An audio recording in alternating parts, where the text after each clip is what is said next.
Flowering plants. વનસ્પતિઓ અને પ્રાણીઓ બંને પૈકી મોટાભાગના સજીવોની બાહ્ય રચનામાં તેમની રચનાકીય સમાનતાઓ, સિમિલારિટીઝ અને ભિન્નતાઓ એટલે કે જુદાપણું, વેરિએશન્સ તમે સરળતાથી જોઈ શકો છો. એ જ રીતે આપણે આંતરિક રચનાનો અભ્યાસ કરીએ તો આપણને ઘણી સમાનતાઓ જોવા મળે છે અને જુદાપણું પણ જોવા મળે છે. આ પ્રકરણ તમને ઉચ્ચ વનસ્પતિઓની આંતરિક રચના અને અંગજનન ક્રિયાવિધિથી માહિતગાર કરે છે. વનસ્પતિઓની આંતરિક રચનાના અભ્યાસને અંતસ્થ રચનાશાસ્ત્ર કહે છે. વનસ્પતિઓ પાયાના એકમો તરીકે કોષો ધરાવે છે. કોષો પેશીઓમાં આયોજિત થાય છે અને ફરીથી પેશીઓ પણ અંગોમાં આયોજિત થાય છે. વનસ્પતિઓમાં વિવિધ અંગો તેમની આંતરિક રચનામાં જુદાપણું દર્શાવે છે. આવૃત બીજધારી વનસ્પતિઓમાં દ્વિદળીઓ અને એકદળીઓ પણ અંતસ્થ રચનાની દ્રષ્ટિએ જુદી દેખાય છે. આંતરિક રચનાઓ તેમના વિભિન્ન પર્યાવરણ પ્રત્યેના અનુકૂલનો એટલે કે એડેપ્ટેશન પણ દર્શાવે છે. પેશી ધ ટિશ્યુઝ. પેશી સમાન ઉત્પત્તિ ધરાવતા અને સામાન્યતઃ સમાન કાર્યો દર્શાવતા કોષોનો સમૂહ છે. વનસ્પતિ વિવિધ પ્રકારની પેશીઓની બનેલી છે. રચાયેલા એટલે કે નવા બનેલા કોષો વિભાજનની ક્ષમતા ધરાવે છે કે નહીં તેના આધારે પેશીઓ વર્ધનશીલ અને સ્થાયી એમ બે મુખ્ય જૂથોમાં વર્ગીકૃત કરવામાં આવે છે. વર્ધનશીલ પેશી મેરિસ્ટેમેટિક ટિશ્યુઝ. વનસ્પતિઓમાં વૃદ્ધિ મોટે ભાગે ક્રિયાશીલ એટલે કે સક્રિય કોષ વિભાજનના ચોક્કસ વિસ્તારો પૂરતી મર્યાદિત છે. સક્રિય રીતે વિભાજન પામતા કોષોના સમૂહને વર્ધનશીલ પેશીઓ કહે છે. મેરિસ્ટો ડિવાઇડેડ એટલે કે વિભાજન પામવું. વનસ્પતિઓ વિવિધ પ્રકારની વર્ધનશીલ પેશીઓ ધરાવે છે. મૂળ તથા પ્રરોહના અગ્રસ્થ ભાગમાં રહેલી અને પ્રાથમિક પેશીઓનું નિર્માણ કરતી વર્ધનશીલ પેશીઓને અગ્રીય વર્ધનશીલ પેશીઓ એટલે કે એપિકલ મેરિસ્ટેમ્સ કહે છે. મૂળની અગ્રીય વર્ધનશીલ પેશીઓ મૂળની ટોચના ભાગે રહેલી છે, જ્યારે પ્રરોહની અગ્રીય વર્ધનશીલ પેશીઓ પ્રકાંડ અક્ષના મોટા ભાગના પ્રદેશમાં અમુક અંતરે રહેલી છે. પર્ણોના નિર્માણ અને પ્રકાંડના વિસ્તરણ દરમિયાન પ્રરોહની અગ્રીય વર્ધનશીલ પેશીના કેટલાક કોષો નીચેની તરફ ગોઠવાઈ કક્ષકલિકાનું નિર્માણ કરે છે. આવી કલિકાઓ પર્ણોની કક્ષમાં પણ હાજર હોય છે અને શાખા કે પુષ્પ ધારણ કરવાની ક્ષમતા ધરાવે છે. પરિપક્વ પેશીઓ એટલે કે સ્થાયી પેશીઓની વચ્ચે આવેલી વર્ધનશીલ પેશીઓને આંતરવિષ્ટ વર્ધનશીલ પેશી એટલે કે ઇન્ટરસેલરી મેરિસ્ટેમ તરીકે ઓળખવામાં આવે છે. આ પેશીઓ ઘાસમાં અને શાકાહારી એટલે કે તૃણાહારી ચરતા પ્રાણીઓ દ્વારા ખવાઈને દૂર થયેલા વનસ્પતિના ભાગની જગ્યાએ પુનઃનિર્માણ પામતા ભાગોમાં રહેલી છે. અગ્રીય વર્ધનશીલ પેશી અને આંતરવિષ્ટ વર્ધનશીલ બંને પ્રાથમિક વર્ધનશીલ પેશીઓ છે, કારણ કે તેઓ વનસ્પતિ જીવનની શરૂઆતમાં દેખાય છે અને પ્રાથમિક વનસ્પતિ દેહના નિર્માણમાં ભાગ લે છે. ઘણી વનસ્પતિઓના મૂળ અને પ્રકારના પરિપક્વ ભાગોમાં આવેલી વર્ધનશીલ પેશીઓ કે જે ચોક્કસ રીતે કાષ્ઠીય અક્ષ ઉત્પન્ન કરે છે અને પ્રાથમિક વર્ધનશીલ પેશીના નિર્માણ પછી દેખાય છે, તેને દ્વિતીય અથવા પાર્શ્વીય વર્ધનશીલ એટલે કે સેકન્ડરી ઓર લેટરલ મેરિસ્ટેમ કહે છે. તેઓ નળાકાર વર્ધનશીલ પેશીઓ છે. પુલીય વાહ્યદા એટલે કે ફેસિક્યુલર અને આંતરપુલીયદા એટલે કે ઇન્ટરફેસિક્યુલર અને ત્વક્ષેદા એટલે કે ક્રોક્રેમ્બિયમ પાર્શ્વીય વર્ધનશીલ પેશીના ઉદાહરણો છે. તેઓ દ્વિતીયક પેશીઓના નિર્માણ માટે જવાબદાર છે. પ્રાથમિક અને દ્વિતીય વર્ધનશીલ પેશી એમ બંનેના કોષો વિભાજનોને અનુસરીને બનતા નવા કોષો રચના અને કાર્યની દ્રષ્ટિએ વિશિષ્ટીકરણ પામી વિભાજન પામવાની ક્ષમતા ગુમાવે છે. આવા કોષો સ્થાયી કે પરિપક્વ એટલે કે મેચ્યોર કોષો તરીકે ઓળખાય છે અને સ્થાયી પેશીઓની રચના કરે છે. પ્રાથમિક વનસ્પતિ દેહના નિર્માણ દરમિયાન અગ્રીય વર્ધનશીલ પેશી એ અધિસ્તરીય પેશીઓ એટલે કે એપિડર્મલ ટિશ્યુઝ, આધાર પેશીઓ એટલે કે ગ્રાઉન્ડ ટિશ્યુઝ અને વાહક પેશીઓ એટલે કે વાસ્ક્યુલર ટિશ્યુઝ ઉત્પન્ન કરે છે. સ્થાયી પેશીઓના કોષો સામાન્ય રીતે ફરીથી વિભાજન પામતા નથી. સ્થાયી પેશીઓના બધા જ કોષો રચના એટલે કે સ્ટ્રક્ચર અને કાર્ય એટલે કે ફંક્શનમાં એક સરખા છે. તેને સરળ પેશીઓ કહે છે. સ્થાયી પેશીઓ કે જે ઘણા વિવિધ પ્રકારના કોષો ધરાવે છે તેને જટિલ પેશીઓ કહે છે. સરળ પેશી સિમ્પલ ટિશ્યુઝ. સરળ પેશીઓ ફક્ત એક જ પ્રકારના કોષોની બનેલી છે. મૃદુતક પેરેન્કાઇમા, સ્થૂલકણક કોલેનકાઇમા, ડરોડક સ્કેલેનકાઇમા. વનસ્પતિઓમાં વિવિધ સરળ પેશીઓ છે. મૃદુતક પેશી અંગોની અંદર વિવિધ ઘટકો બનાવે છે. મૃદુતક પેશીના કોષો સામાન્ય રીતે સમવ્યાસી એટલે કે આઇસોડાયમેટ્રિક છે. તેઓ આકારમાં ગોળાકાર એટલે કે સ્ફેરિકલ, અંડાકાર એટલે કે ઓવલ, વર્તુળાકાર એટલે કે રાઉન્ડ અને બહુકોણીય એટલે કે પોલિગોનલ છે. તેઓની દિવાલ પાતળી અને સેલ્યુલોઝની બનેલી છે. તેઓ ગાઢ રીતે સંકળાયેલા કે ઓછો આંતરકોષીય અવકાશ ધરાવે છે. મૃદુતક પેશી એ પ્રકાશ સંશ્લેષણ, સંગ્રહ અને સ્ત્રાવ એટલે કે સિક્રેશન જેવા વિવિધ કાર્યો કરે છે. સ્થૂળ કણક પેશી એ દ્વિદળી વનસ્પતિઓમાં અધિસ્તરની નીચેના સ્તરોમાં આવેલી છે.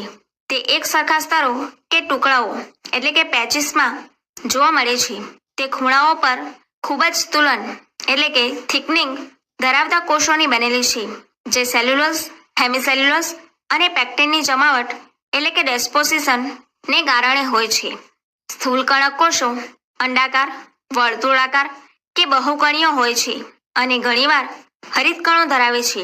આ કોષો હરિતકણો ધરાવતા હોય ત્યારે તેઓ ખોરાક સંચય કરે છે. આંતરકોષીય અવકાશ ગેરહાજર છે. કુમળા એટલે કે તરુણ, યંગ, પ્રકાંડ અને પર્ણના પર્ણદંડ જેવા વનસ્પતિના વિકાસ પામતા ભાગોને યાંત્રિક આધાર એટલે કે મિકેનિકલ સપોર્ટ પૂરો પાડે છે. ધરુરક પેશી એ લાંબા, પાતળી અને લિગ્નિનથી સ્થૂલન પામેલી કોષ દિવાલયુક્ત સાંકડા એટલે કે નેરો કોષોની બનેલી છે, જે થોડા કે ઘણા કરતો નાના ખાડા એટલે કે પીટ્સ ધરાવે છે. તેઓ સામાન્યતઃ મૃત અને જીવરસ વગરના છે. રચના, ઉત્પત્તિ અને વિકાસની વિવિધતાને આધારે ધરુરક પેશી એ બે પ્રકારની હોય છે: તંતુઓ ફાઇબર્સ કે અસ્થિકોષો, ઘટકો ક્લેરોઇડ્સ. તંતુઓ એ પાતળી દિવાલવાળા, લંબાયેલા અને અણીવાળા એટલે કે પોઇન્ટેડ કોષો છે અને સામાન્ય રીતે વનસ્પતિના વિવિધ ભાગોમાં સમૂહોમાં આવેલા છે. અસ્થિકોષો ગોળાકાર, અંડાકાર કે નળાકાર છે અને ખૂબ જ સાંકડા અવકાશ એટલે કે કેવિટી લ્યુમેન ધરાવતા અતિશય સુલિત મૃત કોષ છે. તેઓ સામાન્યતઃ કાચલ એટલે કે કવચયુક્ત ફળ, નટ્સ ના ફલાવરણમાં જામફળ એટલે કે ગ્વાવા, નાશપતિ એટલે કે પિયર અને ચીકુ એટલે કે સ્પોટા જેવા ફળોના ગર્ભ પ્રદેશમાં, સિમ્બી એટલે કે લેગ્યુમ્સ વનસ્પતિઓના બીજાવરણમાં અને ચાના પર્ણોમાં જોવા મળે છે. ધરુરક પેશી અંગોને યાંત્રિક આધાર પૂરો પાડે છે. પેશીઓ એક કરતાં વધુ પ્રકારના કોષોની બનેલી છે અને ભેગા મળીને એક એકમ એટલે કે યુનિટ તરીકે કાર્ય કરે છે. જલવાહક અને અન્નવાહક વનસ્પતિઓમાં જટિલ પેશીઓ બનાવે છે. જલવાહક પેશી એ વહન પેશી એટલે કે કંડક્ટિંગ ટિશ્યુ તરીકે પાણી અને ખનિજ દ્રવ્યોનું વહન મૂળથી પ્રકાંડ અને પર્ણો તરફ કરે છે. તે વનસ્પતિઓને યાંત્રિક મજબૂતાઈ પણ પૂરી પાડે છે. તે 4 જુદા જુદા પ્રકારના ઘટકોની બનેલી છે: જલવાહિનીકી રેકોઇડ્સ, જલવાહિની વેસેલ્સ, જલવાહક તંતુઓ ઝાયલેમ ફાઇબર્સ અને જલવાહક મૃદુતક ઝાયલેમ પેરેન્કાઇમા. અનાવૃત બીજધારી વનસ્પતિઓની જલવાહક પેશીમાં જલવાહિનીનો અભાવ હોય છે. જલવાહિનીકી સાંકડા છેડાવાળા લાંબા નળાકાર કોષોની બનેલ છે, જેમની દિવાલ જાડી અને લિગ્નિનથી સ્થૂલિત હોય છે. તેઓ મૃત અને જીવરસવિહીન હોય છે. કોષ દિવાલના અંદરના સ્તરો જુદા જુદા સ્વરૂપમાં સ્થૂલન ધરાવે છે. સપુષ્પ વનસ્પતિઓમાં જલવાહિનીકી અને જલવાહિની પાણીનું વહન કરતા મુખ્ય ઘટકો છે. જલવાહિની એ લાંબી નળાકાર નલિકામય રચના છે, જે જલવાહક ઘટકો કહેવાતા ઘણા એકમોની બનેલી છે તથા દરેક ઘટક લિગ્નિનયુક્ત દિવાલો અને મધ્યમાં એટલે કે લાર્જ સેન્ટ્રલ કેવિટી વિશાળ અવકાશ ધરાવે છે. જલવાહિની કોષો પણ જીવરસ એટલે કે પ્રોટોપ્લાસ્ટ વિહીન છે. જલવાહક ઘટકો તેમની સામાન્ય દિવાલોમાં આવેલા છિદ્ર દ્વારા આંતરિક રીતે એકબીજા સાથે જોડાયેલા છે. જલવાહિનીની હાજરી એ આવૃત બીજધારી વનસ્પતિઓની દેખીતી લાક્ષણિકતા છે. જલવાહક તંતુઓ ખૂબ જ સ્થૂલિત દિવાલો ધરાવતા અને નહિવત કેન્દ્રીય અવકાશયુક્ત તંતુઓ છે. તેઓ પડદાયુક્ત એટલે કે સેપ્ટેટ અને પડદાવિહીન હોઈ શકે છે. જલવાહક મૃદુતક કોષો એ જીવંત અને પાતળી દિવાલયુક્ત કોષો છે અને તેમની કોષ દિવાલો સેલ્યુલોઝની બનેલી છે. તેઓ સ્ટાર્ચ કે ચરબી અને ટેનિન જેવા બીજા પદાર્થો સ્વરૂપે ખોરાક દ્રવ્યોનો સંગ્રહ કરે છે. પાણીનું અર્ય વહન મજ્જાંશુના મૃદુતક કોષોને આભારી છે. પ્રાથમિક જલવાહક એ 2 પ્રકારની છે: આદિદારુ પ્રોટોઝાઇલેમ અને અનુદારુ મેટાઝાઇલેમ. પહેલા નિર્માણ પામતા પ્રાથમિક જલવાહક ઘટકોને આદિદારુ અને પછીથી નિર્માણ પામતા પ્રાથમિક જલવાહક ઘટકોને અનુદારું કહે છે. પ્રકાંડમાં આદિદારું કેન્દ્ર તરફ એટલે કે મજ્જકીય અને અનુદારો અંગોની તરફ પરિવર્તી દિશામાં સ્થિત છે.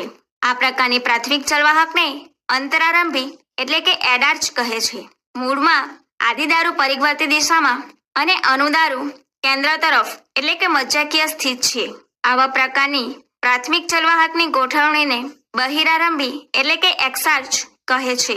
અન્નવાહક પેશી ખોરાકનું વહન સામાન્ય રીતે પર્ણોથી વનસ્પતિના અન્ય ભાગો તરફ કરે છે. આવૃક્ષબીજધારી વનસ્પતિઓમાં અન્નવાહક પેશીએ ચાલની નલિકાઓ એટલે કે સીવ ટ્યુબ્સ, સાથી કોષો એટલે કે કેમ્પેન સેલ્સ, અન્નવાહક મૃદુતક એટલે કે ફેલોમ પેરેન્કાઇમા અને અન્નવાહક તંતુઓ એટલે કે ફેલોમ ફાઇબર્સ ની બનેલી છે. અનાવૃત બીજધારી વનસ્પતિઓ આલ્બ્યુમિનયુક્ત કોષો અને ચાલની કોષો ધરાવે છે. તેઓમાં ચાલની નલિકાઓ અને સાથી કોષોનો અભાવ હોય છે. ચાલની નલિકાના ઘટકો પણ લાંબા, નલિકામય, આયામ રીતે ગોઠવાયેલા અને સાથે સંકળાયેલા છે. કોષોની અંત્ય દિવાલો ચાળણી જેવી છિદ્રાળુ બની ચાલની પટ્ટિકાઓ એટલે કે સીવ્સ પ્લેટ્સ નું નિર્માણ કરે છે.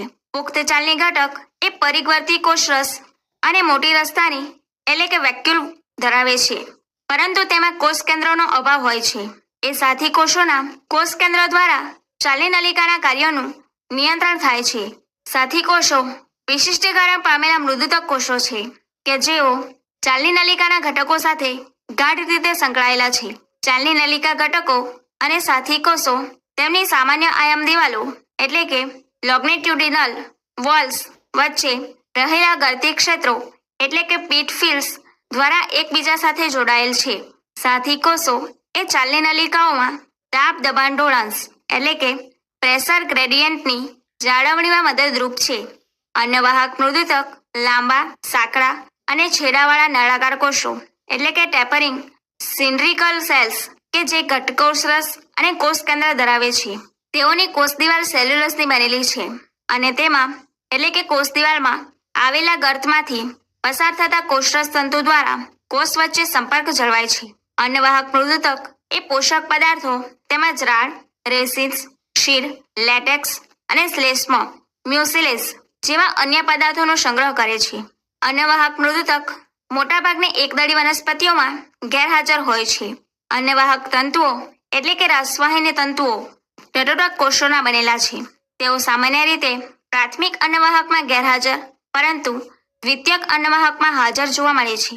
તેઓ ખૂબ જ લાંબા, અશાખિત અને સોય જેવી અણીદાર ટોચ એટલે કે નીડલ લાઇક એપિસ ધરાવે છે.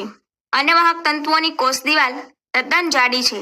પુખ્તાવસ્થાએ આ તંતુઓ તેમનો જીવરસ ગુમાવી અને મૃત બને છે.